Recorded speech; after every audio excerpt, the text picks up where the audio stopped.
திருவள்ளூர் மாவட்டம் பெரியபாளையத்தில் அமோனியா கசிவு ஏற்பட்ட தொழிற்சாலையில் பணியாற்றி வந்த ஒடிசா தொழிலாளர்கள் சொந்த ஊர்களுக்கு அனுப்பி வைக்கப்பட்டிருக்காங்க.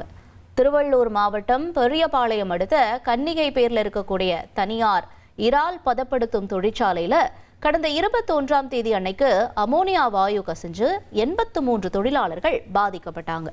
இவங்கள அடுத்தடுத்து 13 பேர் உயிரிழந்த நிலையில 66 வடமாநில தொழிலாளர்கள் மருத்துவமனைகள்ல சிகிச்சை பெற்றுட்டும் வராங்க. இதற்கிடையில ஆலையில பணியாற்றி வந்த 59 தொழிலாளர்கள் முகாம்ல தங்க வைக்கப்பட்டிருந்த நிலையில அவர்கள் இன்னைக்கு சொந்த மாநிலமான ஒடிசாவுக்கு அனுப்பி வைக்கப்பட்டிருக்காங்க. 2 பேருந்துகள்ல சென்னை சென்ட்ரல் ரயில் நிலையம் அழைச்சிட்டு போனப்பட்ட தொழிலாளர்கள் ஒடிசா மாநில அதிகாரிகள் கிட்ட ஒப்படைக்கப்பட்டு அதன் பிறகு ரயில் மூலமா சொந்த ஊருக்கு அழைச்சு செல்லப்பட்டிருக்காங்க. இனி செல்லும் இடமெல்லாம் செய்தி. தந்தி டிவியின் வாட்ஸ்அப் சேனலை ஃபாலோ பண்ணினா செல்ல இருக்கும் இடமெல்லாம் செய்தி.